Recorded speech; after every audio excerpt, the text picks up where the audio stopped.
Nasa hot seat ngayon si Secretary of Finance Salap Recto dahil sa kanyang sinasabing tax reform para sa mga Pilipino na maglalagak ng pera sa kanilang mga bangko. Ang pagkakaroon nga ng tax, ang ordinaryong Pilipino na si Juan Pasang Cruz nga, hindi nakakapagbangko dahil naman natin na nasa laylayan sila at walang kakayahan para mag-impok sa bangko. Ang tatamaan dito yung mga middle class na sinasabi may kakaunting pera at ipon na inalalagak nila sa kanilang mga bangko. Assuming si Juan Pasang Cruz ay naglagak ng 100,000 at nilak na ito for 5 years. Kada taon kikita ito ng 6,000. Sa bagong tax reform ay babawasan ito ng 20%.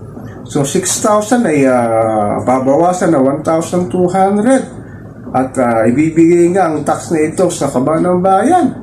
Nakakalungkot lang sa panahon ngayon ng ulan at pagbahay, wala kang makikitang magagandang kalsada dito sa ating kapaligiran, lalong-lalo na sa Metro Manila at labas ng Metro Manila. Ngayon nagbabagyo ay konting ulan lamang ay nagbabaha na.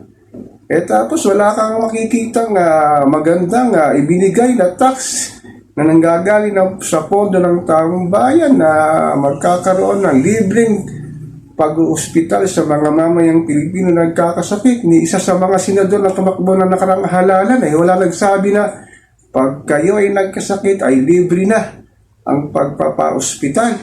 Itong ginawa na naman ng Department of Finance na sinasabing kakaltasan nga ng 20% ang iyong mga ipon sa bangko, lalo na pag ito'y nilakin mo ng 5 years ang apektado. Yung mga mayayaman naman dito hindi naman talaga naglalagak sa bangko, tini-invest nila ang pera nila sa iba't ibang sinasabing negosyo, investment sa ari-arian at mga sinasabing mga lupa o pagninegosyo pa. Tapos yung mga middle class na nagpapakirap na magtrabaho ng 9 na oras sa isang araw at pagpapahirap sa pagpasok at pag-uwi sa kanilang mga tahanan dahil nga sa sobrang traffic dito sa ating bansa. Ito talagang gobyerno na to, wala talagang magandang naigagawa o naidudulo sa ating mahihirap, lalo na sa mga naghahanap buhay para maitawid ang kanilang 3 beses sa pagkain at ilagay sa pagkainan. Ang mga ilang netizen talagang sinasabing na i-google nila na sinasabing itong si Mepalo ay akda daw ni Senator Sherwin Gatchalian at ni Congressman Joey Salceda na ipinasa sa Senado at 21 senador ang sinasabing nag-approve dito.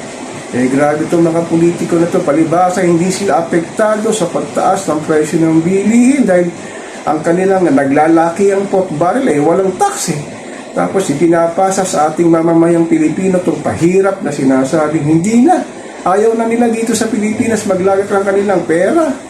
Lalo na yung mga sinasabing medyo may kakayahan, lalo na yung mga may kamag-anak na OFW sa abot. Ayaw na raw magpadala ng pera dito para ilalak sa bangko. Talagang mahirap mahalin itong Pilipinas sa dami ng mga politikong korap na nakikinabang naman sa pondo na nanggagaling sa ating mga buwis. Talagang nakakalungkot Talagang dapat dito yung tax ng ina mo, bantayan mo. So yun po yung aking masasabi sa mga sinasabing mainit na issue ngayon sa social media, sa mainstream media na sinasabing sa tax reform na ni Secretary Ralph Recto.